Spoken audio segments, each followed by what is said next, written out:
Good morning, everyone, and welcome to today's webinar, actually one of the first webinars that we have around our Click-to-Run solutions. So that is a part of TD SYNNEX larger offerings around our cloud software and security portfolio, and that is around the four assets that we have as a part of our cloud software and security portfolio. Those are skill, services, support, and solutions. So today we are going to address a security solution which becomes more relevant in this day and age with the increased cybersecurity landscape that is starting to emerge. And it's affecting in a greater deal our SMB businesses. So 65 of our joint SMB customers are prone to choose partners that have a solid security offering. And the first part of that narrative is one of the solutions that we could provide in that sense to secure your cloud environments. And this is also increasingly relevant in the new geopolitical landscape that we are facing today with increased cyber threats that has been very prevalently reported in media as well. My name is Alexander Pontikis, and I'm the GTM lead for Microsoft at TD SYNNEX. And today I'm very proud to have our Director of Global Solutions, Matt Hamilton, as well as our Cloud Automation Architect, Adrian Toro, who will take you through this journey. So I'm going to go ahead and share your presentation, Matt, and whenever you're ready, you may start. Thank you. So my name is Matt Hamilton. I am the director for our solutions development team. We have a team of 13 architects across AWS and Azure, and we build automated deployments of solutions that you can use in your Azure and Amazon Web Services environments. Today, we're going to talk about a very specific solution that we call SMB Fraud Defense, and what that solution means, some of the attack threats that we see, and why the solution is relevant for what's happening in the world today. So we've had this solution in market since June of 2022. We originally built this because of a large number of crypto mining attacks that we were seeing in customer environments. So I'm going to talk a bit about those cases and what's happening. I'll talk about what Microsoft has done to address that. We'll also explain why you shouldn't be so scared of that, but there are steps that you need to take to make sure that you're protecting yourselves and your environments. So we've had a pretty bad year of crypto mining attacks, and it's not specific to Microsoft. When you look at a crypto mining attack, what typically used to happen is an attacker would somehow compromise a machine, a single machine, right? So your laptop, a single server, or a single environment, and the damage was usually limited to what could be done with that machine. What they figured out in the last couple of years is that going after a cloud account is a much more profitable attack target. So instead of getting a single server, with 16 gig of RAM to mine cryptocurrency and a standard build, I can go after an Azure, a GCP, or an AWS account, which gives me an unlimited line of credit to actually start mining cryptocurrencies. It's not the most effective way to mine cryptocurrency, but when you're not paying the bill and you don't have to pay for anything and you get all of the financial benefits, it's very effective. So one of the things we've seen is that it's primarily happening to customers with poor password hygiene, no MFA on their accounts, no audits, no logging, no alerts, and no budget. And unfortunately, what we've seen in the Microsoft space is that represents about 60% of the customer base. So it's not a small one-off problem. And part of that has to do with the partner channel model and how partners monitor their customers' security. A lot of customers will go in and turn off security defaults and some of the controls, and that turns off MFA for everyone in the environment. So we have a couple reports here. The first one I want to show is our Google Threat Horizons report. So this is from November 2021, and Google publishes these on a quarterly basis and talks about what their most upcoming threats are, causes for breaches, concerning trends and things that are happening. And since November 21, they've openly communicated that 86% of breaches in their customers' environments are specifically for the purpose of conducting crypto mining. That is staggering because the next closest is 10% for port scanning. So trying to find open endpoints out on the internet, primarily to steal data or conduct crypto mining exercises. One of the other big problems is phishing. So we're not talking about robust, extreme types of breaking into these accounts. A lot of time it's phishing and a couple of other, silly controls that would be stopped by MFA, would be stopped by password lists, number matching, or any number of authentication options that you can give your end user. Sometimes they can get in through cloud malware where they can infect a server, and then if an admin's using that server, they can do a keystroke logger. That is a form we've seen. Phishing is the most common, right? They send you a malicious email, you click it, it looks like an Azure portal or an admin login, and they grab your password and username. One of the worst though is for brute force and password sprays, because Microsoft by default, when you're using security defaults, protect against these things.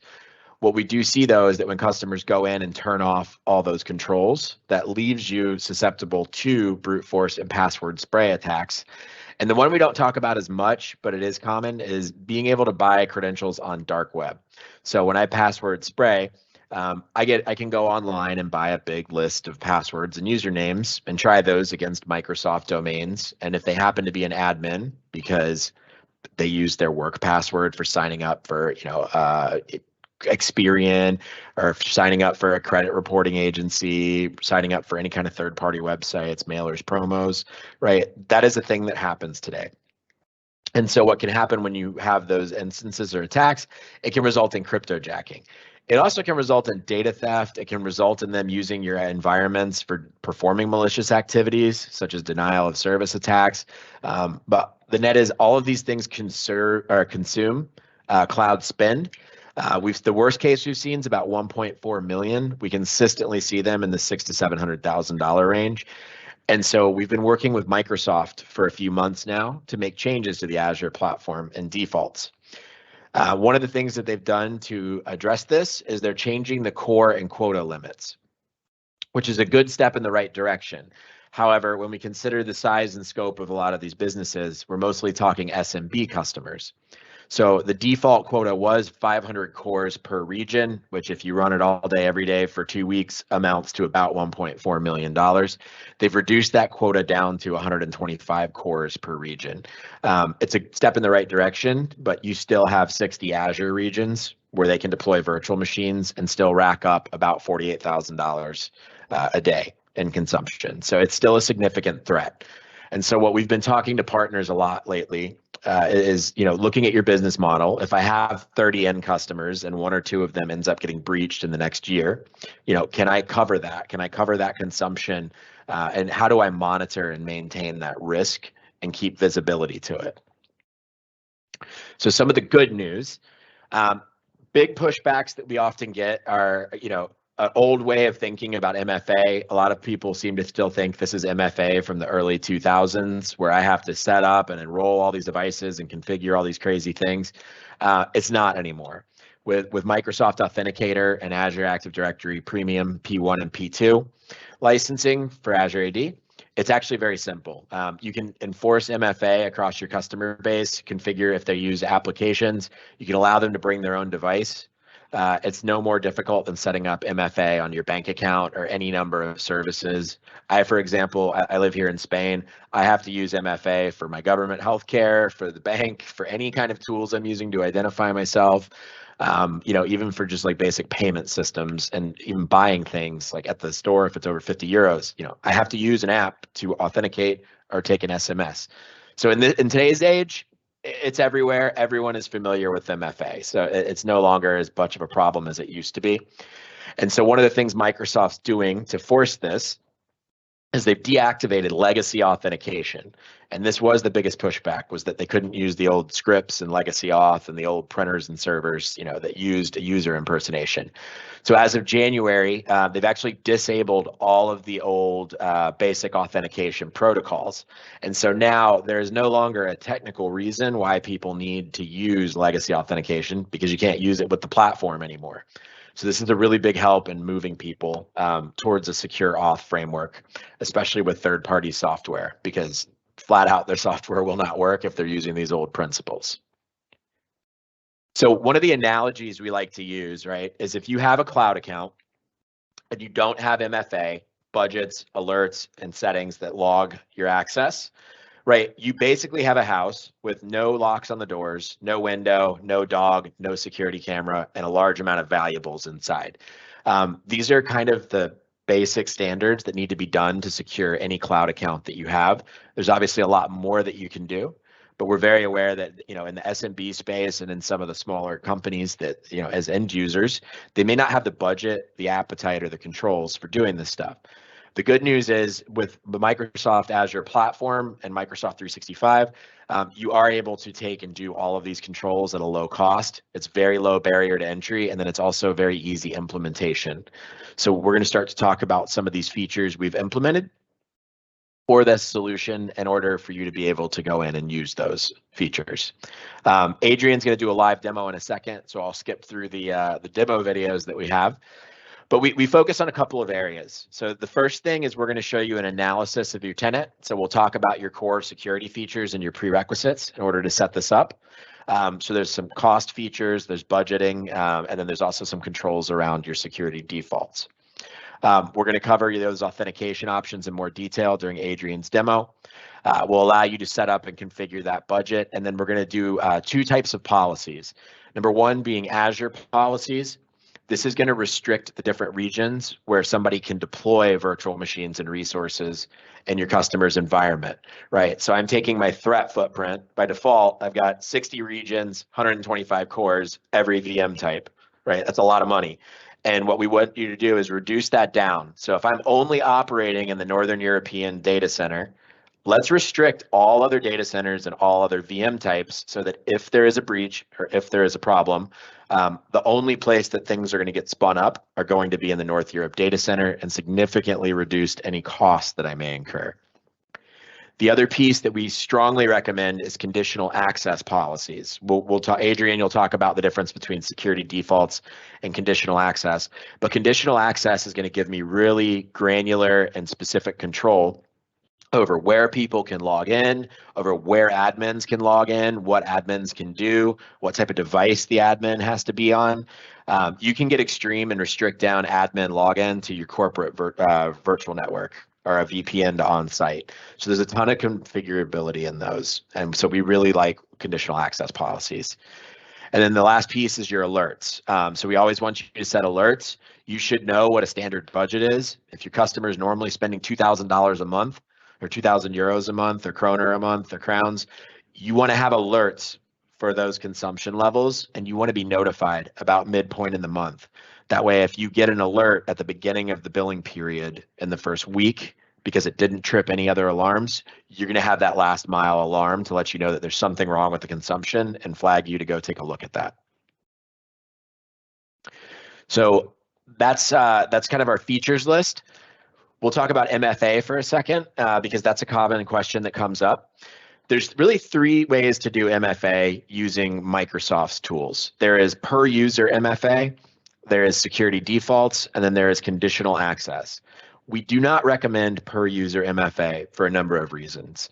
And don't think about it at the end customer level, think about it at a partner level, right? So if I'm a partner and I am managing 30 end customers' cloud accounts and environments, it's not that scalable for me to have to go manually maintain a list of all admins in the account, manually configure their MFA status, and then make sure that every time I go through like a customer onboarding or a change, I'm having to now go in, log into that customer environment, add them to a management group, and then make sure that I'm inputting MFA on that specific user. It gets out of scale really quick.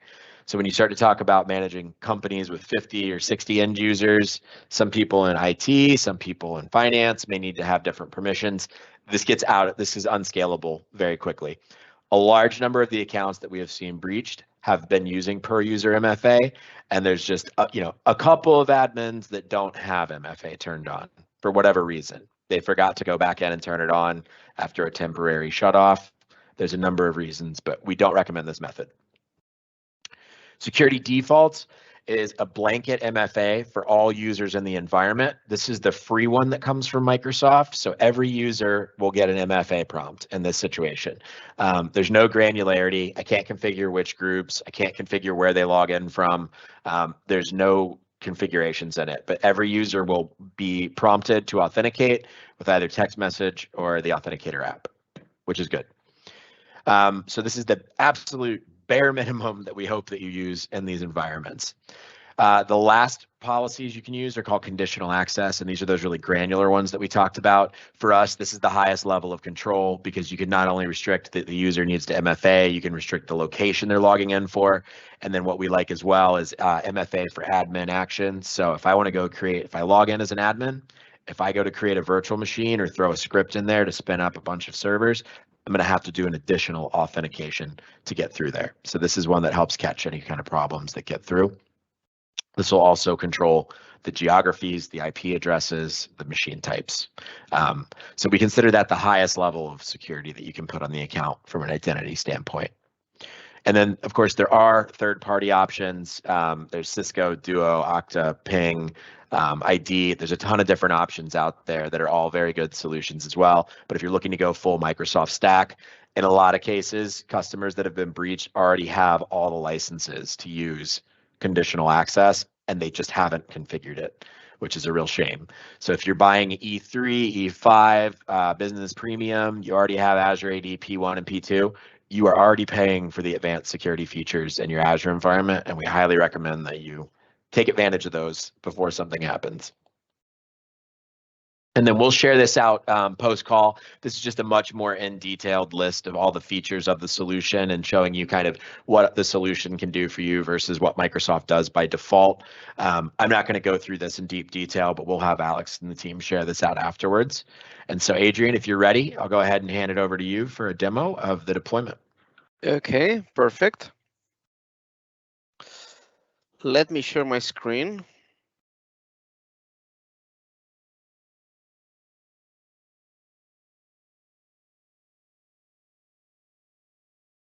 Okay, can you see my screen? We can see your screen, Adrian. Okay, perfect. Thank you, Matt. So this is the first screen you are gonna see when you try to run our solution.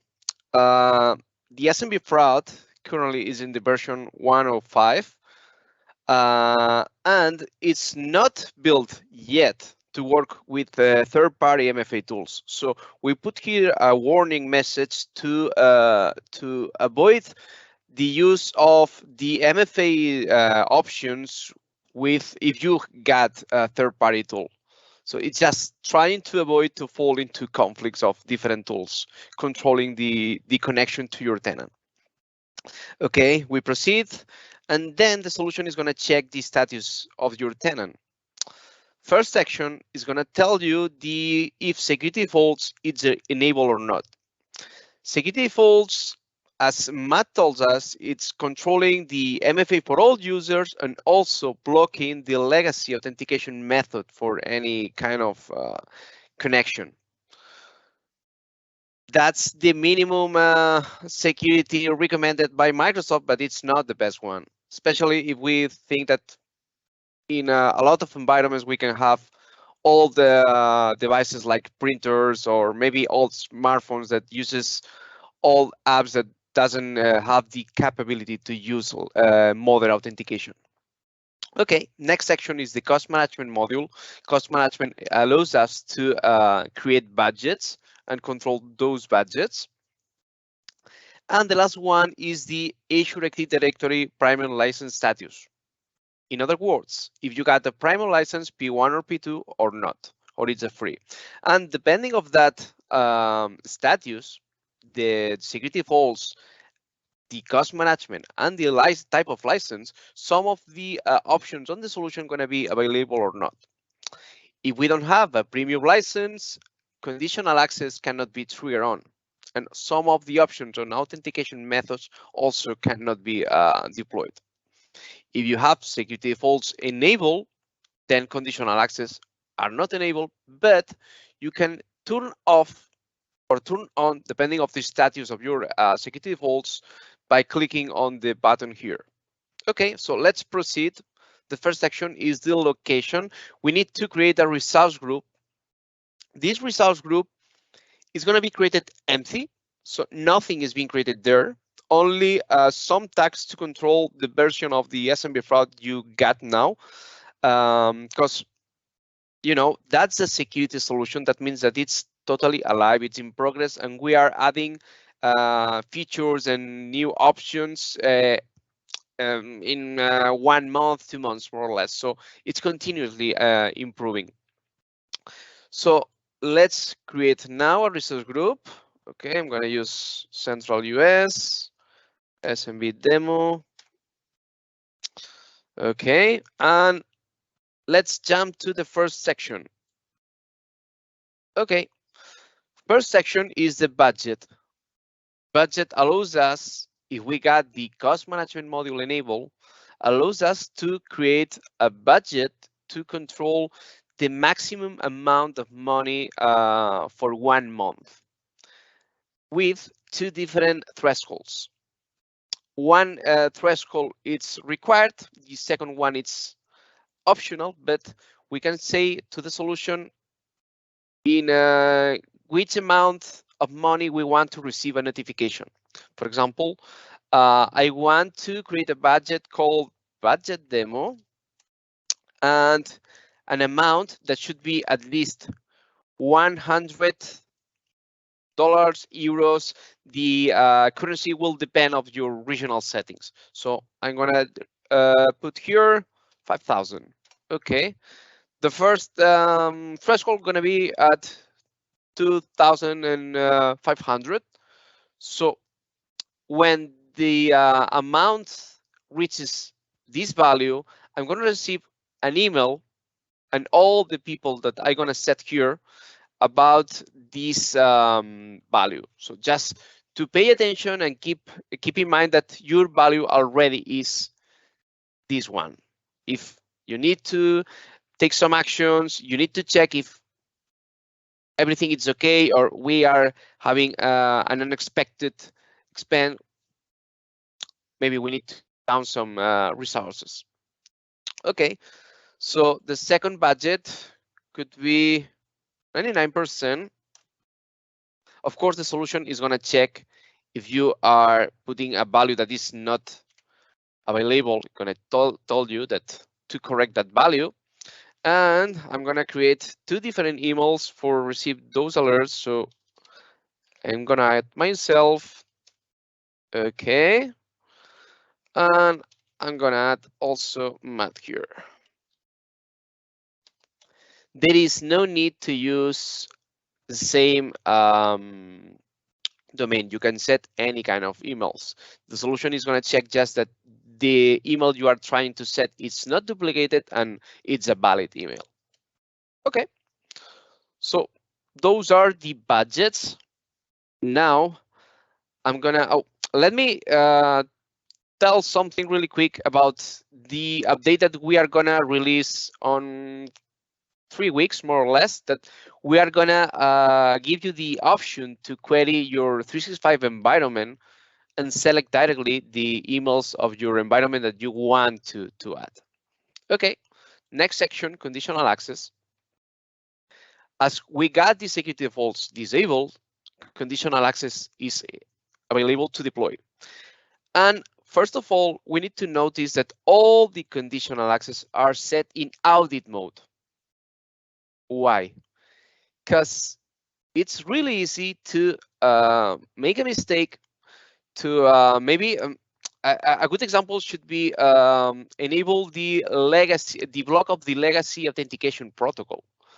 And if you don't know that, for example, you got a bunch of printers in your company that are connecting directly with Azure, you will find that you cannot print anything from Azure. So the best way to create this conditional access are in audit mode and give a period of 24 hours, 48 hours, working just in audit mode, and then you can go to the overview tab of conditional access under Azure AD security and check if all your devices are compliant or not with that policy. If not, then it's time to take some actions. A good example should be, imagine that you got users that got old smartphones that are using a change active sync that cannot be set as using the modern authentication protocol. Then you will need to create an exception for that users. Or you got computers that are using the old Outlook 2010, if I'm not wrong, that it's also incompatible with the modern legacy, with the modern protocol. So another exception here. That's why we are creating all the conditional access in audit mode. And conditional access are two different types, users and device. In users, we got the geo restriction that allows you to create a group of trusted locations to allow users to connect. For example, my company is based in United Kingdom. So I'm going to add my company as a trusted location. And I know that some people usually travels to Argentina. So I can add also this location as a trusted location. If a user is trying to connect outside of Argentina or United Kingdom, gonna receive a message saying that his credentials are valid. However, the policy of the company doesn't allow to connect from the current location. Next option will be the MFA required for all users. No secret here, is the same option like the security defaults, MFA for all users, no exceptions. MFA required for admins. This gonna allows us to create an MFA policy for all the admins on the tenant, not just the global admin, security admin, user admin, tenant, Teams admin, SharePoint admin, any kind of admin will have the MFA enforced. MFA required for Azure management. Any channel to create, to manage, to delete, to edit any type of resource in Azure, it's gonna require MFA, not just connect to the Azure portal. Using the Azure CLI, using an API call, using PowerShell, any kind of connection will require MFA, only for Azure management. Risky login restriction. Risky login, it's a feature from Microsoft that it requires a P2 license, however, can be enabled with P1, and it's basically the capability to tag and take some actions depending of the tag of that user. And the tag is depending of the behavior of the user. A good example should be, there are 3 different levels, medium, low, medium, and critical. And depending of the behavior of the user, a good example should be a connection, an unexpected connection from a user. Imagine that you are connecting to your Azure resources from Barcelona, and in less of 2 hours, you are trying to connect from Tokyo. This is a really suspicious connection. So the system is going to tag your user as a critical, and if you got also a P2 license, it's going to take some action from you. The first one is going to lock down this account. It's going to revoke all the privilege in Azure. It's going to send an alert to the administrators, and it's going to, I'm missing one, it's going to mark all the resources of the user as compromised. Then the administrator should connect to the portal, check the user, and tag as compromised or remove the alert. Then we are going to the device-based rules. Legacy authentication, no more secret here, just blocking the legacy out method. That could affect devices, also users that could use old software to connect to 365, for example, is the most common issue, could affect them. Next one is required compliant or hybrid Azure AD joint device for admins. If you are an admin, you must use a computer that is domain joined to connect to Azure. If not, the connection cannot be done. Required compliant or hybrid Azure joined device or MFA for users. the same option, but it gives you an alternative that is use MFA for all the users. If you don't have the domain join computer, but you have MFA, you are able to connect. Those are the conditional access policies. We are working on more conditional access to add on the next version, special focus in devices. We want to put some focus in Linux devices and macOS devices. And next section is going to be the authentication method. Authentication method, it's how we connect to Azure.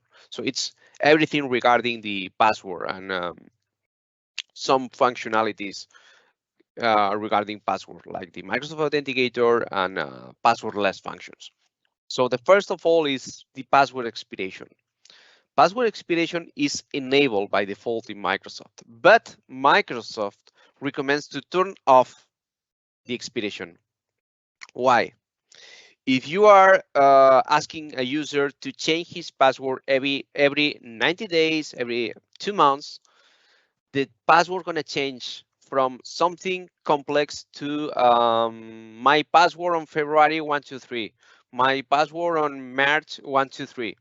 So that's why we recommend to set off the password expiration and ask the user to put a really good and complex password.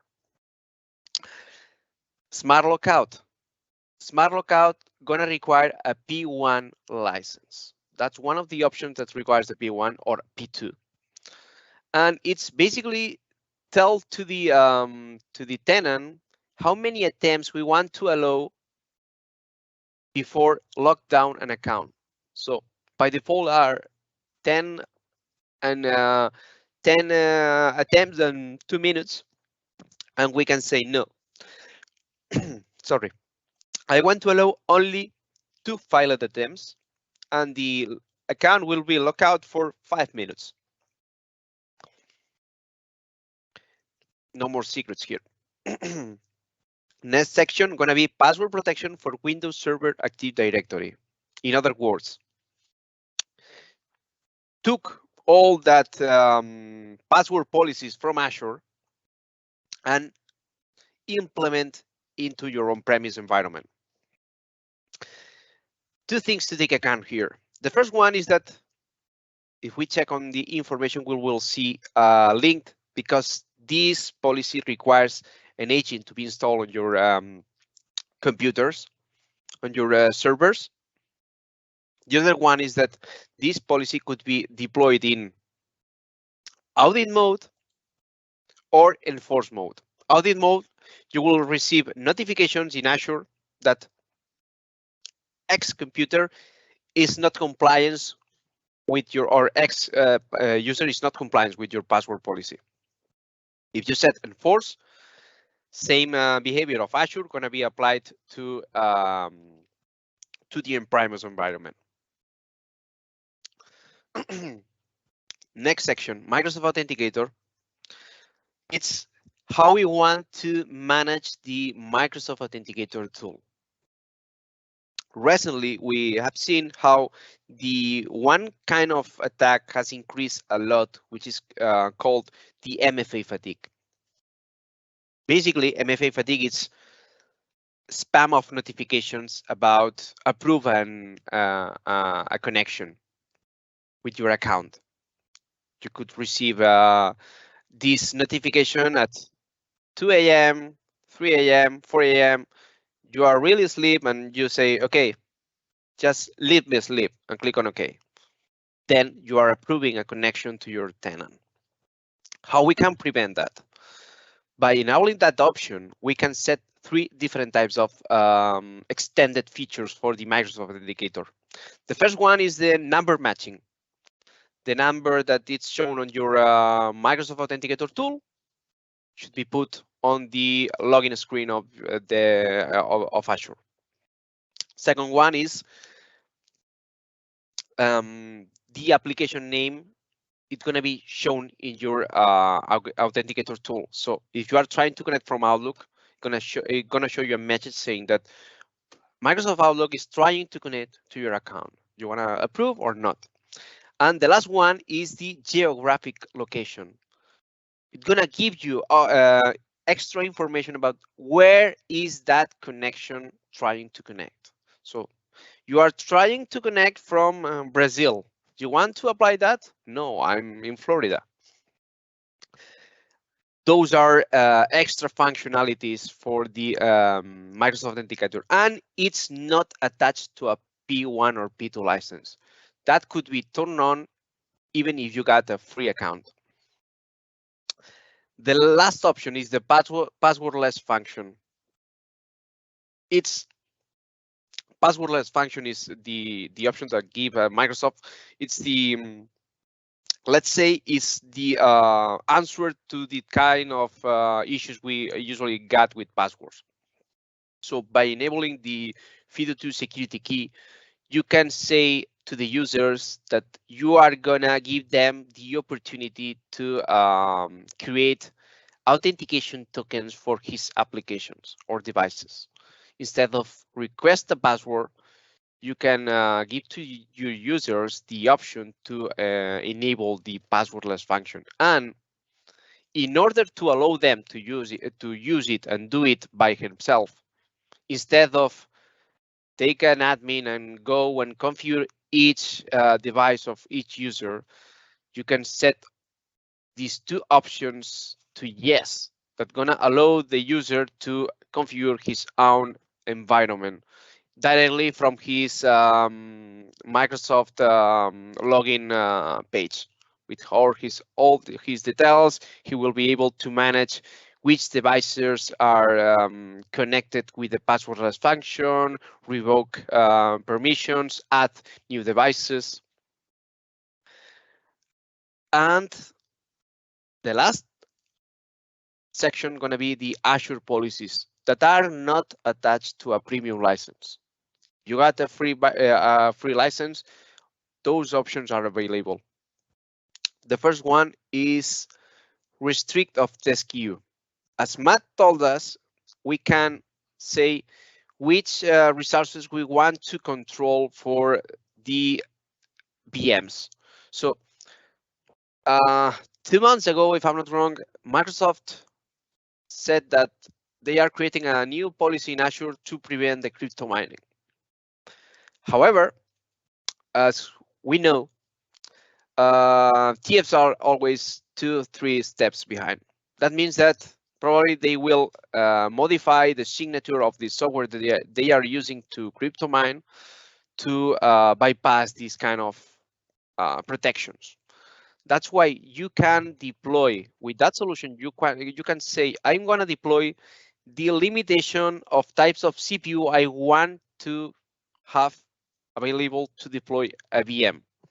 In case of the CPU, the families that now are being controlled are the F family and the H family.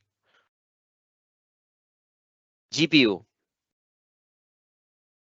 Same idea for GPU, but with the NC, ND, and NV family of VMs. And the last one is focused in high performance disk, which is the LS family. If you turn on these options, a new policy will be created in your Azure tenant that's gonna prevent a VM to be created using one of these types of SKUs. Next section is the resource creation. We can say, okay, I'm a company based in Germany, so I'm using just one region, which is the North Germany region. I don't want to allow any creation outside this region. And when we talk about any creation, we talk about any type of creation, not just VMs. Our resource group, VNet, any type of resource will be only be able to be created in this region. Security, two options focus on security. The first one is enforce the HTTPS on web apps. So by selecting this one, you are gonna restrict the use of HTTP on web apps. And the second one is the option to deploy the anti-malware extension for Windows Server. This one is just in audit mode because it requires some remediation. This remediation is the installation of an agent on the VMs that doesn't have this extension. On the next version, we are going to deploy a managed entity that will allow you to deploy automatically this extension.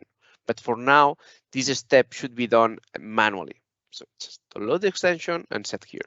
But as soon as you deploy that policy, you will be receiving alerts that X machines are not compliant with the anti-malware extension policy.